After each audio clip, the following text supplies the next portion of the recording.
honest, I've watched my Mets since since the All-Star break ended. I think they're 1-8, 1-9. They've consistently blown either a lead or letting teams jump ahead and not being able to find their way back. It's been rough over the past 2 weeks or so as a Met fan. It really has.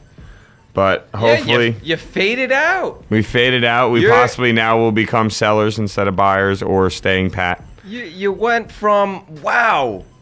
Look at the Amazins. Look at the Amazins playing amazing right now, to, wow. This is a team that we thought they were. Yeah, that's a perfect way to say it. This is the team we thought they were. This team has consistently either blown leads or given up leads that were just too big to come back from. Their bullpen's been terrible all year. Joey pointed it out just a week ago that one of the biggest moves, if they were going to make one, would be to find a closer. Now, if things stay on this pace, I mean, how far are we from the trade deadline? Like a week or two? What's today? The 23rd? So 23rd. It's 8 days. 8 days. So we're literally 8 days away from the trade deadline. I wouldn't be surprised at this point if the Mets just stay pat with what they've got. I don't think they want to trade away prospects to bring in some guy hoping that this one guy could help lead them to the playoffs. And nor do I think they want to sell some of the things that they have. I think they like some of the players they have. I think they like some of the younger guys coming up. And, don't you dare trade David Wright because I'll just freak out. But, Johan Santana was a guy that we were back and forth with, when the season first started. Me and Joey talked about how the Mets could possibly use him as trade bait. Then we talked about how he was pitching. Well, now he's screwed as trade bait because he's on the DL now at this point. Yeah, now he's done. Now the Mets are stuck with him one way or another. He will always now officially hold a place special in the hearts of Mets fans, getting us our first ever no-hitter. But how's he done since the no-hitter, bro? How is Johan done? Terrible, Joey. I appreciate you asking me, bud. Appreciate you asking me. I got you. I was just curious. Johan's actually been atrocious since he threw his no-hitter. Since that game, he's now 3-5 with a 6.5 ERA in 8 starts. Ew. He actually became only one of 3 Mets in the history of the Mets by doing something on Friday that is not as positive as a no-hitter.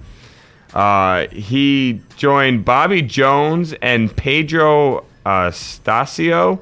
From 2002 and 1995 is the only Mets pitchers to ever allow at least 6 earned runs in 3 straight outings after giving up 6 runs over his first 3 innings on Friday against the Dodgers. He really just has not. He just has not played well. He really hasn't. It's all about regaining his composure. This was kind of like an iffy year for him anyway, coming back from the injury. You really didn't know what you're going to get from him.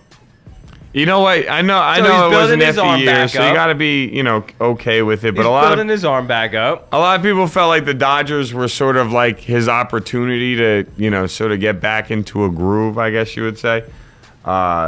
Santana, for his career, was 5-0 with a .50 ERA in 5 career starts against the Dodgers. Wow. Yeah. So wow. Lowest ERA versus the Dodgers of any pitcher with at least 5 starts against the team in the live ball era.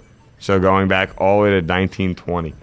But since the All-Star break, his opponents' batting averages, miss percentage, chase percentage, and home run percentage have all improved since Johan threw his no-hitter.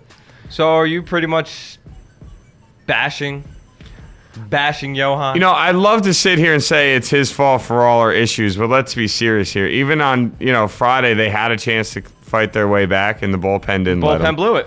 Dude, the bullpen has blown so many games for this Met team. They would probably be in first place if not for the bullpen. So, no, I can't blame Johan Santana. I can't. I want to, because you know how it is in sports. You always want that one player or a coach, or you want somebody to blame for a rough year.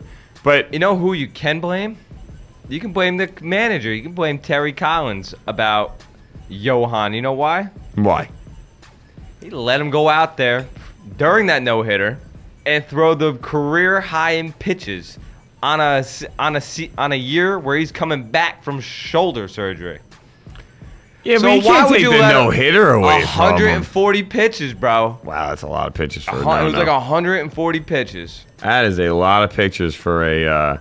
for Mr. Johan Santana, who I don't think threw But more than like especially 125. especially for a no-hitter, too. I mean, you feel that a no-hitter should be a little easier pitch count-wise. No, not for him. Unfortunately, not. Yeah, no, definitely not. But like, you know what I'm trying to say. Like when you Dude, get a it no-hitter, whacked you out. go through 27 batters. And at first, people are like, "Oh, you know, the pitch count doesn't matter. Pitch count doesn't matter." Well, maybe it does matter. Because look at him now. He has sucked ever since he's done his no-hitter. Same with Philip Humber from the Chicago White Sox. He had his perfect game back in like April, and has been atrocious ever since. Wow, really? Yeah. So it's not just And Pixel, wow, Pixel Junkie saying dump Santana in our chat room. Thanks for the no, but dump him. I was saying that from April, that you got to trade him no matter what happens, because your goal as a Met for the Mets is not 2012, it's 2013 and 2014. That is your goal for the Mets, 2013, 2014. If you can trade Johan, trade him. I don't think you can now. He's on the DL. Don't know when he's getting off the DL, so I think you're kind of beat with Johan. well, yeah. If it's 8 days away, the minimum DL is 15. You know, Nah. yeah, he's sort of stuck. Yeah. So Mets, I think as Pixel so eloquently put it in the chat room, it seems like the wheels may be falling off the wagon. Yeah. We've still got 2 months of baseball left. All right. There's still only like 6 games out of the wild card. Yeah, but at this point, But- I'm not a buyer if I'm the Mets at this point. Well, I felt a lot better when we were 3.5 3.5 games on out, Friday you're a morning. buyer. Yeah, we were 3.5 games out Friday morning, and then we come in here on Monday morning, and now we're Yeah, 6.5 out.